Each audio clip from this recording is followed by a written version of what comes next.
very warm welcome to all of you. And it is so nice to see you all. Read your names. And I'm actually gifted to be called as a speaker um, to to share my little knowledge that I have about Montessori philosophy. So I have two children of my own. They are grown up now, but when they were small, that's where I really wanted to know what I need to do right for them. That's when I went to study the Montessori course. Okay. And I found out that I really, really liked the philosophy, and I started reading more about the Montessori philosophy. And then I did the Montessori trainers course from the UK. And I'm kind of a passionate Montessorian, and I'm proud to say that. Um, my career, as Richa said, you all know that I'm mainly a teacher trainer for many, many years, but right now I'm concentrating in I'm just attached to a school as a freelance educator, come coordinator, like that kind of a post I'm holding right now. And my future aim is also to work with children from rural areas and to guide them whatever we can to support them. That's really what I want to work on. And so today's topic is about how we can foster independence. So that's what we are going to focus on. I'm sure we all are independent adults. Definitely, all of us who have joined here are adults. And we definitely would like to be independent, right? We don't want anyone to say anything to us, oh, do this, do that, be like this, be like that, wear this, don't wear that, go out here, don't go out there, things like that. So we want to function independently. We don't want anyone to say anything to us as adults, right? But many times we forget that children are also mini adults. We always forget that. And I really don't know from where we got that kind of, I say you do attitude when it comes to children. I mean, I'm not telling all of us practice that, but many of us, even our parents sometimes, they think whatever I say, my child must follow. Whatever the teachers say, children must do. They don't have the uh, freedom, right? So we always think like that many times. And many times I wonder why do we have to always say things to children? Why can't they choose? Why can't they have the freedom to make a choice of what they want to do? Oh, I don't want to write now. It's okay. Don't write. Never mind. But when do you want to write? And will you write it at that time? Are the things that we need to follow up. If the child says, I don't want to write, that doesn't mean forever we are going to let the child not write, right? So things like that. So I always used to ask myself, why are we like so stringent with children? Of course, children need guidance. Without our guidance, children are not going to develop holistically. We all know that. But still, there's always that I say, you do attitude, which I feel this webinar has opened up so we can have a fruitful discussion, whether it is needed or not needed, so that independence can be fostered in young children when they are in their early years itself. So that's basically what we are going to discuss today. And we are going to discuss independence through Montessori practices. So how Montessori can actually foster children's independence. So now people may ask, only Montessori philosophy can foster independence? Will not other practices, other theories, other philosophies foster independence? Of course, yes. Every other child development theory, every other philosophy can foster independence. But Montessori philosophy and her practices are so special, which you will come to know through our discussions and the very simple slides I have prepared for you. Okay. Can all of you view the slides? Yes. Okay. Thank you. So can we move to the next slide? So these are the areas that we will be covering. I will just very briefly introduce Maria Montessori to all of us and about her pedagogy and the methods that she applied in her teachings and what are some of the key principles of Montessori education that actually fosters independence. Okay, these are the areas that we are going to cover. Yes, next slide. Next slide, please. So Maria Montessori, you can move to the next slide, Richa. Yeah, so whoever haven't seen Maria Montessori, that's how she looks. And she was born in the 1870 and she lived until 1952. She was actually she's an Italian, and she first actually was very much interested in mathematics, science, and subjects like that. And she is also the first woman doctor in Italy. Okay, so she used to practice as a medical doctor, and then slowly her interests started moving towards children's learning. Okay, how children learn and stuff like that. And she also became very much interested in supporting specially able children mainly. Okay, so then she was so much interested that there's so many stories about her being so involved in children's development, like during the World War time. There were a group of children who were left on streets, and she wanted to educate those children.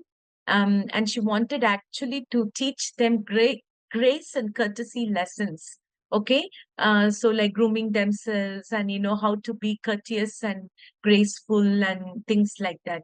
And she was actually told off by the people who call themselves they are in the upper class in the social status, and they told her off that it is going to be impossible for her to actually change them.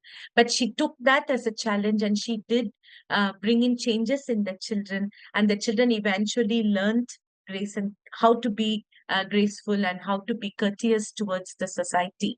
So slowly she did so many experiments. She, of course, followed the other philosophers who were before her, the predecessors like Frederick Frobel. Many of them, she took their teachings, and she developed some materials, and she calls some materials as didactic materials. Okay. Do anyone know what didactic means? Any of you can share, or you can just tell me what you think didactic means. Come on. No? No one knows? Yes, yeah. Yes. Didactic means like self-learning. They could teach themselves. Yes. Thank you, Soumya. Thank you so much. Yes, that's correct. So didactic is basically something that the material that actually teaches you by itself. You don't need somebody to come and guide or anything like that. Of course, I mean, children need that kind of guidance. But what I mean is they actually know what to do using the materials that Maria Montessori developed. So that's why she calls the materials as didactic materials. So most of the materials you can self-learn it and see that itself leads to independence.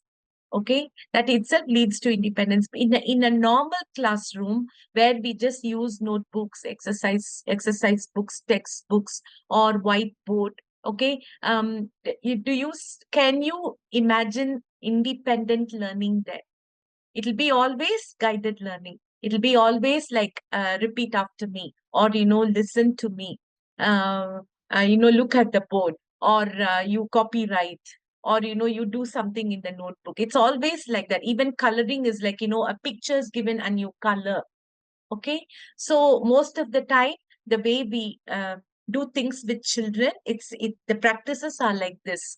Okay, but in Montessori classrooms, there's a lot of room for independent learning. Okay, even coloring and drawing, right? In Montessori philosophy, there is a component called imaginary drawing. Okay, imaginary drawing. It is a compulsory component actually in Montessori philosophy. So children are given opportunity to imagine and draw. In fact, some Montessori schools practice it every day, 15 minutes, 20 minutes, like that.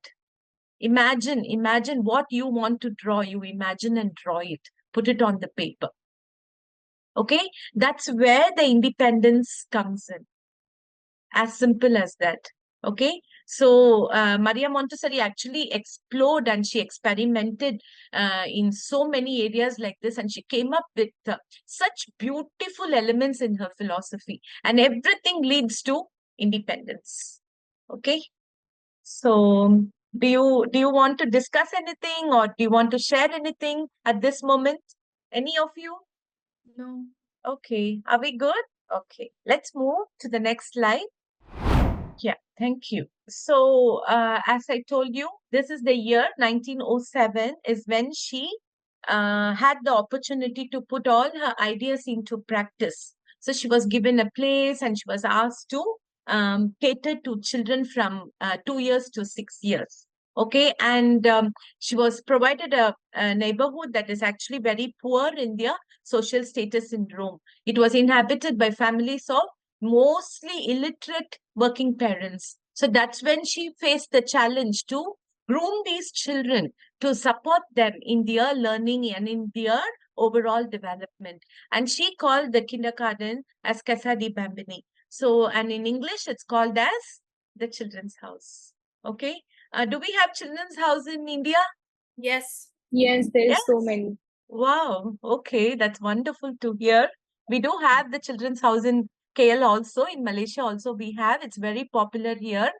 And yeah, so that's when the first children's house was found. Okay, and it was a beautiful moment for her, and that's where she actually started off with specially able children and children who come from a rural community, and then she realized the materials that she has developed actually will support children who are like normal also. So that's when she established her philosophy to the whole world. Okay, and now it is so popular around the world. Can we move to the next slide, please? Yeah. Okay, so basically, Montessori philosophy focuses mainly on hands-on learning. Before hands-on learning, they are very, very child-centered. Okay, most of the other learning, normal schools, it is actually teacher-centered or syllabus-centered, like that. But this Montessori philosophy is child-centered. So what do you think is the difference? What is actually child-centered? What are we going to discuss about? Anyone can throw some light on this. What do we mean when we say child-centered learning and teaching? If I may say, a child-centered means that the way we teach it, rather than in traditional where the teacher teaches and the children learn, here we focus more on the child and what the child needs to learn, and the teacher, the directors, they help them accordingly. Okay, thank you, Soumya. So, what the child needs to learn, okay, is what we think about. We have to think about how he will learn, how he like to learn. Okay, what kind of an environment they like. All of this is what you put in mind when you develop a. So that is how Maria Montessori's philosophy works. Okay, it's based on child-centered learning and hands-on learning.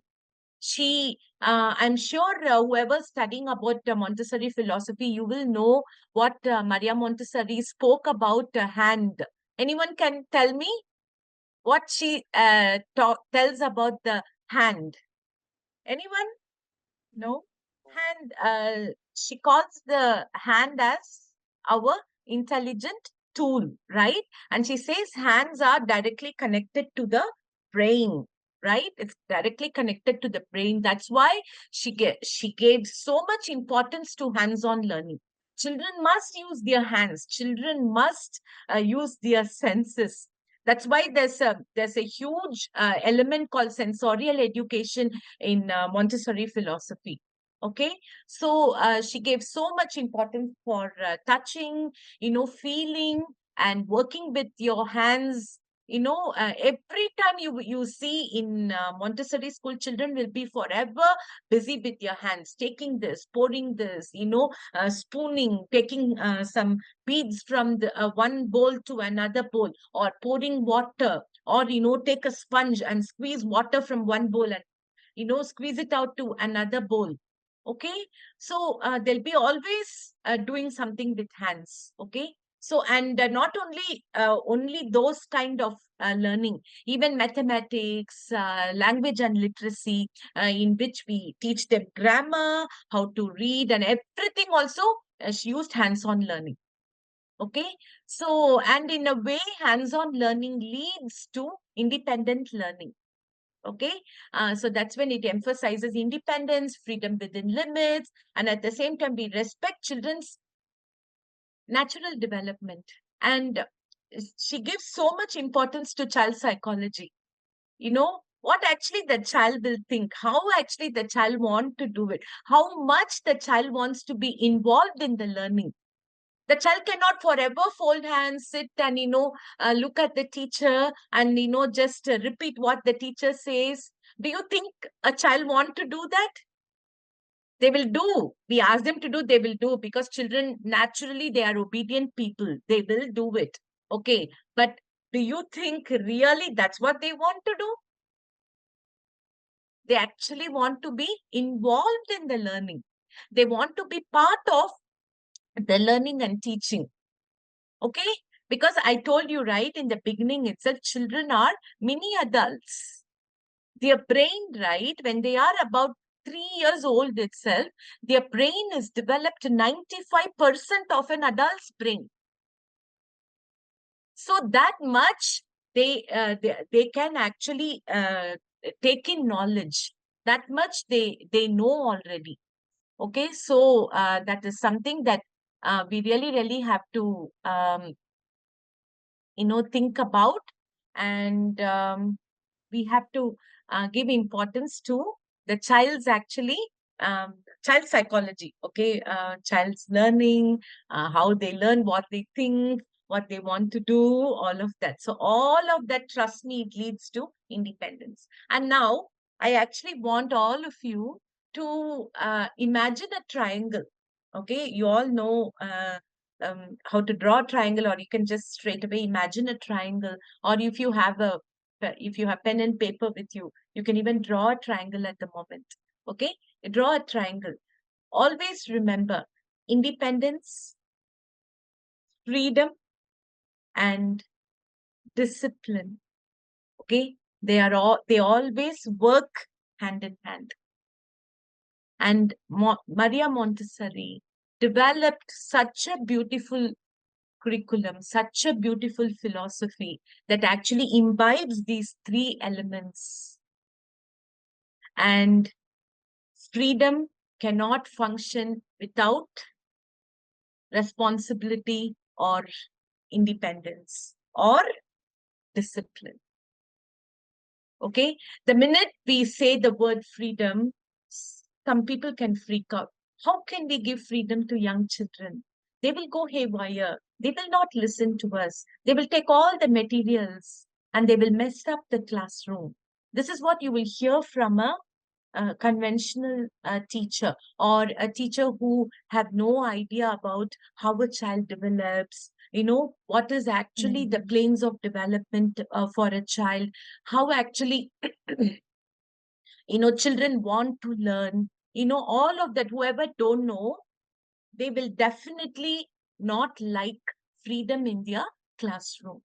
But trust me, independence, freedom, and responsibility or discipline, always they come together. You cannot take away any of this from each other. So now you tell me, is it okay to allow the child to function independently? Is it okay to give freedom to the children? Yes. Definitely, any Yes. teacher Yes, will ma'am. say yes. Okay.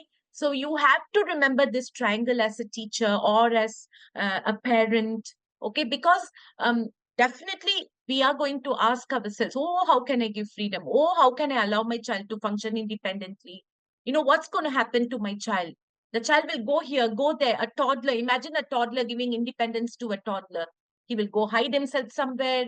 So many things can happen, right? But remember, there's something called this freedom. And it is not just freedom, it's always freedom within limits.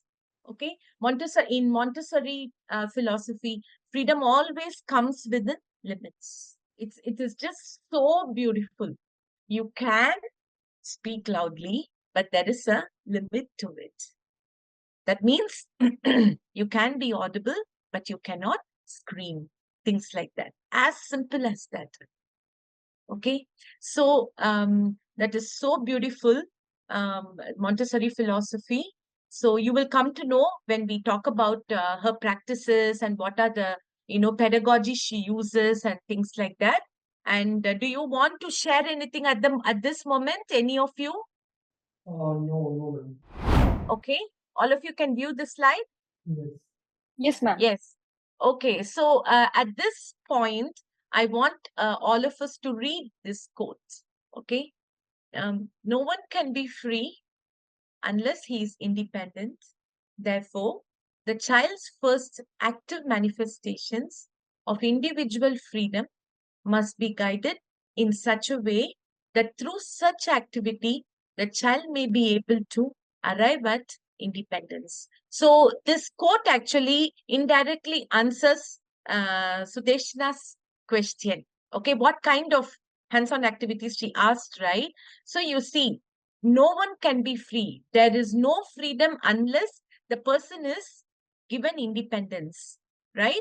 So, therefore, whatever the child want to manifest, whatever the child is imagining about this freedom, working independently, hey, come, let's go and do this, let's go and do that. Children will be so excited actually in school, especially this 5-year-old, 6-year-old kids. You just give them that freedom. You see, their eyes will sparkle, they will want to do so many wonderful things around them, right? So this will happen and actually they will manifest it what I want to do, what I want to do when I'm given this time to work with materials and things like that. But remember, it must be guided in a way that any activity that you create, okay, will actually support the child to arrive at the independence. Any activity it may be, whatever you are creating in the classroom for the children will actually help the child to achieve independence. So now, for example, I'll give you a simple example. Child comes and asks for water at home. Okay, say a 4-year-old child asks for water. Usually, at home, mama or papa or grandma or grandpa or uncle or aunt or our nanny who's taking care of our children, they might offer the child a glass of water. But just imagine if the child is being taught how to drink a glass of water for himself and the right environment is created, not keep the water somewhere on top. The child will have to struggle to go and collect a glass of water. If that's the case, forget about independence, forget about freedom. Child will not function independently because he can't do it. He can't go and reach for that water. So he will just forever ask, oh mama, give me a glass of water, papa, please get me a glass of water. That's it. It just ends there. If you provide a proper environment for the child, if you create that kind of an environment where the child can take water by himself, he's not going to ask you. He's going to take the water by himself and drink. Correct or not? Do you all agree with me or not? Yes? No? Yes, Yes. ma'am. Yes, Yes. ma'am. Yes. So that is Yes, what ma'am. she's trying to tell us. That is what Maria Montessori is trying to tell us. And it has been so many years this philosophy has been developed. And until today, we haven't reached that level of, teaching and learning in schools and classrooms. Okay? So it is such a beautiful philosophy and theory that she has left behind for us. All we want our children is to be inside that triangle, right? Can you bring back that imaginary triangle that you all have? Yes, independence, freedom, discipline, and responsibility. Correct or not? Isn't that what you want your child to achieve at the end? Yes, ma'am. Yes. Yes. Yes, ma'am. So if you prepare that kind of an environment, if you are going to create such activities for your children, that's it. Independence, automatically the child will get it. Okay, so it's such a beautiful quote. So you should always keep it with you. Okay. Can we move to the next slide? Yeah. So another, like I'm just helping you to, refresh your knowledge, or, these are the things that we know, but many times we just tend to, forget it, or, we just sometimes we start sailing in the same boat like conventional teachers, and we just move on and move on and move on. And at one point, we tend to forget, the right practices, the right approach towards teaching and learning. So you read this again, okay? When you read this, you will really feel so astonished at the end. The child with its enormous physical and intellectual potential is actually a miracle in front of us. I don't know how many of you are teachers here, how many parents here, okay? Haven't you, you know, tried to think at one point, okay, oh my God, what a miracle. What did you say just now? It was just so wonderful, okay? There are so many things that a child have or has in her or him. Only at some point it will come out. And we think maybe the child don't know, okay, things like that. So we really have to, you know, um, ask ourselves. Always we should think children know everything, okay, because children are mini adults and their brain is actually developed 95%, okay, like an adult. So what more you want? So this fact should be transmitted to all parents, educators, people who are interested in children, because education from the beginning of life could actually truly change the present and future of society. And everything begins in early years. It doesn't begin later. It doesn't begin from 7 years or 8 years or 9 years. It begins from the time the child is born. Okay, so we have to be more conscious about the children's learning when they are young, at least when they are like, from 2 years, when they start coming to school, like they start play school and all, right? 2 year 8 months, 2 year 8 months, I think. Here 2 year 8 months they take for play school. I don't know about in our country which age group they accept for play school. So like that, so children can do wonders. Yeah, so it begins from that time. And Maria Montessori's teachings and her philosophy and the materials that she has developed, it all caters to all the age group of children. So we have to understand that the development of human potential is not determined by us. We can only serve the child's development. Please underline these words. We can only serve them. We can only work for their child's development. That's why many times in many books of Maria Montessori, she always addresses teachers as servants for children. Okay? She always addresses us as servants for children, children's learning, children's development, like that.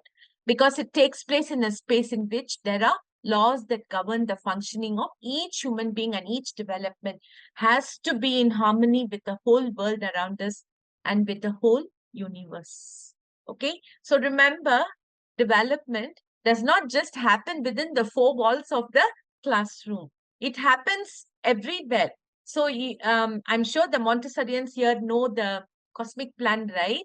Cosmic plan, do you all know the interdependence of each other, right? So everyone matters. And then even the other theorist who talked about the ecosystem, okay, where every community, every system contributes to the child's development. Okay, so we have to remember this. Not just teachers, not just parents, matter to children's learning, children's development. Everyone together contribute to their development. So this is another beautiful approach from Maria Montessori. And all of this will lead to that triangle where the independent learner, the learner who learns with using freedom within limits, and also become at the end as a disciplined and responsible person in the society. Okay. So next slide, please. So this is an example for a Montessori classroom. So you can actually see children working all by themselves, and each one is doing one activity. Okay. And they are working independently. Do you see teacher anywhere there? No, ma'am. Yeah. No, ma'am. No, ma'am. Teacher is there, but she's just sitting somewhere and observing, or she's guiding another child or something like that. Yeah. So let's move to the next slide. So Montessori pedagogy and methodology, right? So Maria Montessori actually came up with some of the key principles, that she used in her education methods. So the first one is the respect for child, and the second one is she talked about the absorbent mind. That's one of the core principle of Montessori education. And number 3 is sensitive periods, prepared environment, and self-education. So respect for the child is always put in the center of learning and teaching in a Montessori classroom, and which actually automatically leads to a child's independence. Okay, so the minute you give importance to the child and the child's interests and what the child want to do and how the child want to learn, automatically it leads to the child's independent learning. Okay, and the next one is the absorbent mind. Can we move to the next slide? So the absorbent mind of little children, what do we mean by absorbent mind? Okay, she literally uses sponge as the example for children. Okay, children, from the time they are born, okay, from the time like few days old onwards, they start absorbing everything from their environment unconsciously. This is called as unconscious learning. And that is how children develop their mother tongue also. None of us go and teach mother tongue to our children, right? They automatically start speaking our mother tongue, not writing. Writing, of course, they need guidance, but speaking, automatically they learn it from all of us. That's because of the absorbent mind that they have. They have an absorbent mind which is like as strong as a sponge that keeps absorbing everything that they encounter in the environment. Okay, they possess this wonderful, unique, and admirable capacity. That's why, we think we can talk whatever we want in front of a child, as if the child is going to understand. No, no, no, no, it's not like that. Okay, child can understand everything that we say, our body language, the way we look at children, everything they can actually understand. Okay, they know it. You cannot grit your teeth and at the same time smile. Okay, show your anger at the same time you want to show it to the child that you're cool, it's okay. No, they know. They actually know that, oh, teachers, something is not right. Teacher don't like what I'm doing at the moment. They will become conscious. That absorbent they are. They know exactly what is happening, how mama's talking, how papa's talking, what my grandpa and grandma are saying in the house, what words they use. Are they angry? They speak angrily or they speak softly. Unconsciously, they are observing and absorbing everything. The child who is observing every time anger-provoking words and someone screaming and shouting in the house constantly, he comes to school and he will be doing the same thing with others. That's because that's the absorbent mind he has got. That's what he has absorbed. That's what she has absorbed. Right? So unconsciously they are absorbing. That's what Maria Montessori says. So she always tells us to be conscious when we are in front of the children. Not only Maria Montessori, for that matter, all of us should know that we have to be conscious when we speak, when we show our body language. Yes, whatever we say, okay, we have to be so careful when we say it in front of children. So that's one of the principles of Montessori education. And the next is another beautiful concept, which is called the sensitive periods, or we call it as windows of opportunity. So how many of you know about sensitive periods here? Come on. I guess Can they we are all move? learning. Yeah, They are can all we learning move? about the sensitive period. Oh, We they are are learning about fine. sensitive Yeah, periods. we are all Okay. learning from you. Okay, great. Can we move to the next slide, please? Specific time in a child's life when they are learning or developing new skills. They are learning and developing new skills. That's what sensitive periods. Yeah, when they are just starting to learn the new things. Okay, maybe. Yes. Okay. Okay, thank you. Thank you, Tripti, for sharing your knowledge. So you look at this, okay, sensitive periods, or we call it as windows of opportunity. Okay, Maria Montessori has about 7 or 8 sensitive periods.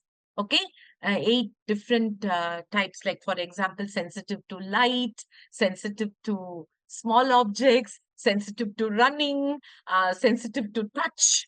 Okay, sensitive to talk, to use language. Okay, and then sensitive to see, visual learning. All of this comes in children's life. Everything comes in the early years. Okay, before they are 7, all these windows of opportunity will open for them. That's why sensitive periods is also called as windows of opportunity. Okay, so when, say, I'll give you one simple example. Okay, the child, say 3-year-old child. Okay, what a 3-year-old child want to do all the time? Tell me, what do they want to do? They want to Wants to play. Play. They want to play, right? They want to play. They want to be Kind free. of study also, but if we are going to teach also, but they want to play regarding any physical activity which we want to teach them. They just Yes, want to play. yes. Physical activity. They want to move, right? They're Yes, yes. always on the move. The 2.5-year-old toddlers also always on the move. They cannot sit. Okay, why? Why can't they sit and listen like any other grown-up child or grown-up adult? Why are they forever moving? Because that is the kind of age they are facing through. Because of 3 age, they don't have any sense that we have to study on time. Just they want to enjoy things and observing things. Oh, really? That's what you think? Maybe yes, but why? But teachers telling them, sit down, children, listen to me, come, let's work on this. But they will just sit and do for a while, and then they will get up and start running, and they'll be, moving around with their friends, always like that. Or always running feet for toddlers. Have you noticed? Yes, Yes, ma'am. always running feet, always they want to run, always they want to keep walking and things like that. Why are they doing that? That is because their sensitivity is actually in their legs. We call it as itchy legs. Their legs are so itchy at that moment for that 6 months or 8 months period. Their development is asking them to move automatically. If they don't move, what will happen? They cannot develop physically very well. They will not grow their muscles properly. They will not develop strong muscles. Right or not? If you control them, if you constrain them, no, you cannot move, you cannot move. You sit down, sit down. And parents also always put these children in the stroller and take them in the stroller wherever they go. They don't give opportunity for children to run. They don't take them to the right place for them to run, right? We have to understand their sensitivity is in their legs when they are 2.5 to 3 months. They cannot, even 3.5 also, they love to be on the move. Okay, because that windows of opportunity is open for them at that time to grow, to run, to develop, to become strong. Okay, if you don't give them that opportunity, if you don't give them that independence to run, if you don't give them the freedom to run, that's it. You know what will happen? Slowly that window will close. Okay, now, Yes, ma'am. is it easy to open the window and put the opportunity, or put the opportunity when the window is opened already? What is easy? Put the window when the Opportunity when the opportunity is window is open. open. Yes. But what we do, most of the time we close the window. Cannot run. One time the child fall down, you will hear the parents scolding, the grandparents scolding. See, I told you not to run. Who asked you to run? See, you fell down. See, blood is coming.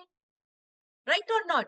Then what will happen? The child will become very shameful. Oh my God, I made a mistake. I made mama feel sad. I made my mama angry. I made my papa angry. So I will stop running. Right or not? Slowly, they will not run. They will be even scared to walk. So that sensitive period, you are actually constraining it by closing that window. So we must never make the mistake. So if there are 7 sensitive periods, sensitive to see, sensitive to talk, sensitive to touch small, to go and, they will be attracted to small objects. These small children, they will take small objects and they'll keep in their palm like that. They will close it and it is like a treasure for them. They'll be walking around like that. And then they will want to bring some small objects from home also, right? All this gives them security, but we don't understand. We get so scared. We take away the small objects from them. That's why Maria Montessori, in her practical life exercises, she included small objects because children are so sensitive to small objects like small beads, the beans, the pulses and grains that we have at our house. That's what she uses for dry pouring. Okay, to transfer the beans from one bowl to another bowl. All that involves small objects. So they love it. They are sensitive to it. And that sensitive period is only for short time, it will die off. And after that, it is so difficult to open up that opportunity for the child. That's why we have to be very sensitive during the sensitive periods. Okay.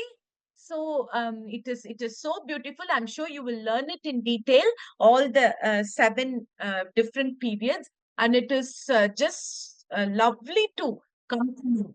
Okay, how amazing it is for children, and how important it is for teachers and parents to cater to that sensitive period for children. Okay, children are visual learners most of the time, so we must never forget. We cannot. I'm talking to you, right? Like I'm not showing any visuals to you at the moment, only words you are seeing. But children cannot learn like that. They need visuals. You cannot go talk to children, hey, wild animals, they live in the forest. You need to show the forest to them, right or not? Otherwise, everything is abstract learning for them, right? Have you learned abstract learning, concrete learning, right? Yes, ma'am. Yeah. Okay. So that is very, very important. So this period, during this time, anything you teach them, they will just learn it very easily. So you don't forget. And these are special sensitivities that allow children to relate to external world in an exceptionally intense way. So through sensitive periods, they actually connect to the world. They understand the world around them. And these are passing periods. As I told you, this period is limited. It will close off. Okay. So during sensitive period, you can actually give enormous opportunities for children to become independent learners. Okay. Are we good? Can we move to the next slide? Yes, ma'am. Yeah. Okay. So the next point is, again, the principle of Montessori is prepared environment. I'm sure you know about it. Most of you know what is prepared environment. It's nothing but setting up a beautiful classroom and the environment for your children. And Montessori philosophy has a specific way of setting up the environment. Okay, so what is there in the prepared environment? Basically, the environment is very, very orderly. It is beautiful and it is too simple. Okay, some fancy people might not like a Montessori classroom because it will be very simple with pastel colors pasted on the walls and not many posters put up on the walls either. Only meaningful posters will be put up, and but it will be beautified in its own way where nature is used, because in many Montessori schools, even a classroom will have a nature table. Okay, or sometimes schools will just have one nature table for the whole school also, or every individual classroom also will have a nature table where children bring plants, they bring leaves, they bring flowers, they bring dry twigs, whatever, uh, and then you spread it on the nature table and you talk about it with children. Okay, all of this it leads to independent learning. Don't you think so? Yeah. You get your child to bring, tomorrow you bring something. Every day you bring something. Isn't that independent learning for them? Yeah. Okay. So that is prepared environment. And there is so much more in detail when it comes to prepared environment, because the environment actually fosters to self-learning. Okay. It fosters to self-learning and growth. And everything is orderly, right? So the pencils must be sharpened and kept, erasers in a proper like a container, and everything that the child needs to work independently must be put thought to by the teacher, and the teacher prepares the environment the day before itself for the next day, and she ensures that the classroom is so orderly before she leaves the classroom, she or he leaves the classroom. Okay, because prepared environment also, what it helps the child develop holistically, like socially, the child's emotions are taken care. Okay, and the child's intellectual development is taken care, and it responds to the child's need of order and security. Okay, order is so important in our life, right or not? Do you all agree? Yes, Yes. ma'am. Yes, ma'am. Yes, order is so important. Okay, so when you instill that through the prepared environment, when the child goes through that environment during the early years, very easily he will grow up to be a very orderly person. Okay, so and see, the prepared environment actually leads children's independent learning. It helps children to develop without constant assistance and supervision from the adult. So again, it leads to independence. Yeah. So always Montessori classrooms will be bright, spacious, which includes all of that: language, plants, art, music, and books. Okay, are we good? Yes, ma'am. Yes. Okay. Can we move to the next slide, please? Yeah. And another Montessori principle is the role of the adult. And role of the adult is so, it's slightly different from a conventional teacher. It guides the child and introduces him or her to the environment in a respectful and loving way. And the adult, right? The adult is the teacher here. Yeah, that the teacher is a conscious observer, and the teacher continuously the teacher learns from the children. Okay, and also the adult who's handling children must also develop continuously. Okay, personal development is so important. So the true educator is at the service of the learner. We should always remember we are at the service of the learner. But what happens in conventional teaching, I'm really sorry to say this, but we think we are the superior, right? Most of the time, teachers think I'm superior. So, let the children listen to me. If I will do things the way I want to do, correct or not? Yes. Yes. Yes. Do we allow children to do the way they want to do? No, ma'am. No, ma'am. Even if we want to, most of the system will not allow us to do. Right? Yes. Yes. And whatever we practice, whatever we learn, we just have to keep it to ourselves, and we have to sail in the same boat like others, right or not? Many times it happens. My students also will come and tell me, Kavita ma'am, you tell this, you tell that, so many things to us, but we can't practice it. And my principal doesn't allow, my head teacher doesn't allow, things like that. So I know it is there, but at least let's just always remember that we are at the service of the learner, and we have to go according to how they want to learn. Cannot force them, right? Sometimes I've seen, okay, some teachers, they have forced children to learn uh, until the child went to the panic mode and start to throw up, okay, start to vomit and stuff like that. So we don't need to go to that extent. Actually, the teacher's doing it with the right motive only. She wants the child to learn, but she doesn't know how to make the child learn. That's the difference between a Montessori teacher and a non-Montessori teacher. Okay, so please carry this value with you all the time. And so, as a teacher, as a true educator, we always be humble. Okay, we always cultivate humility, and we learn to walk with the child, learn from him, and together form a community. Okay. Walk with the child in the sense we always follow the child. We don't let the child follow the syllabus. We always follow the child. Oh, that's why in Montessori classrooms we have something called as ILP. Do you have it? Do you all know about it? No, ma'am. No, ma'am. Oh, okay. Maybe you will learn it in your course slowly. It's called as individual learning plan. Every child will have that. Teacher will keep it in a file for the child. So we always follow the child. Oh, okay, child A, he can do until the phonic for phonic sounds. He can do until F, and my child B has gone until H. So from there only you will take them. You cannot tell every child to follow the same thing, right? So that's what they mean by walk with the child. And so by doing this, again, you are actually promoting independent learning among children. Okay. Can we move to the next slide, please?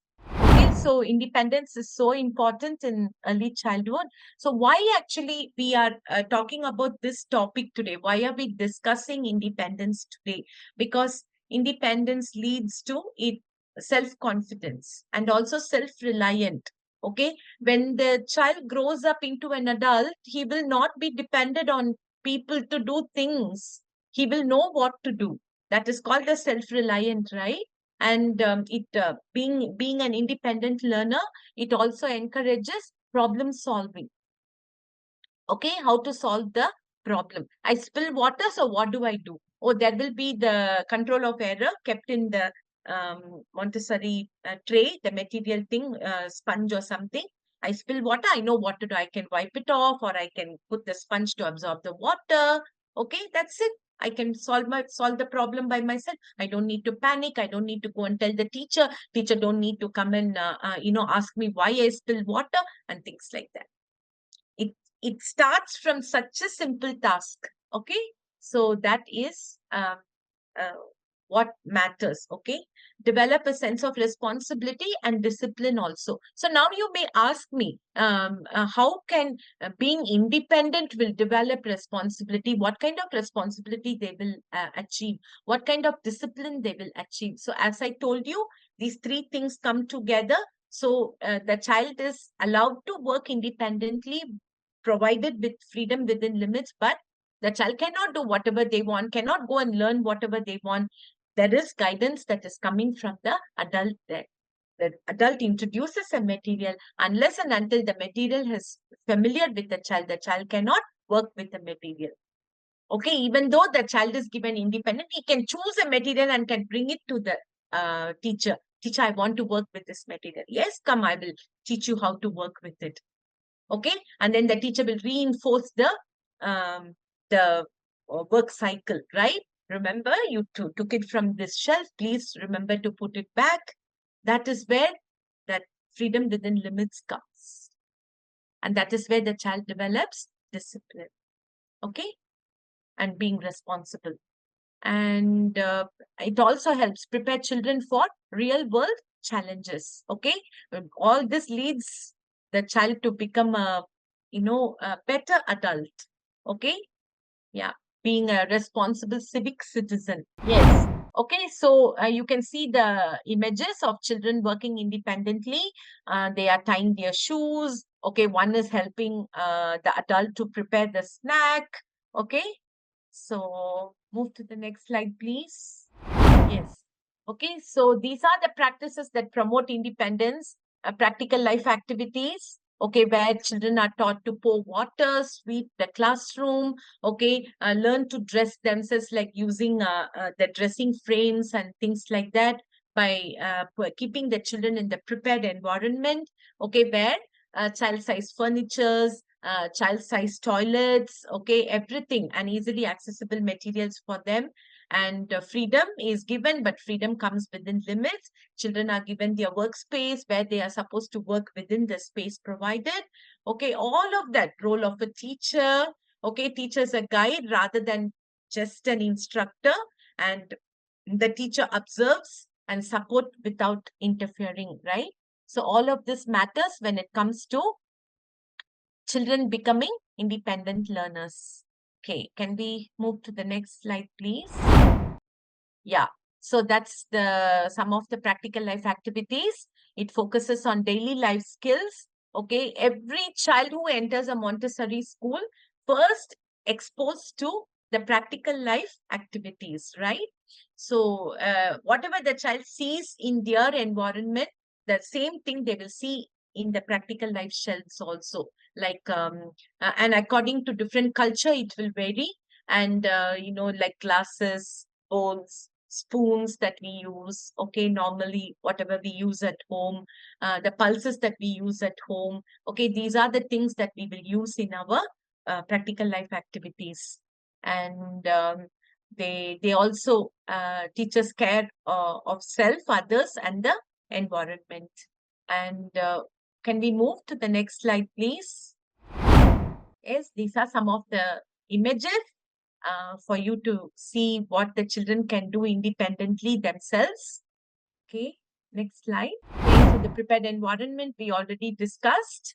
Yeah, so it allows freedom within a structured space for children. And next slide, role of Montessori teacher. The teacher always works as a guide, yes, and the teacher is a great observer and always follows the child. And this encourages independence in children by stepping back and allowing the child to learn through experience. Okay. So next slide, please. Benefits of independence.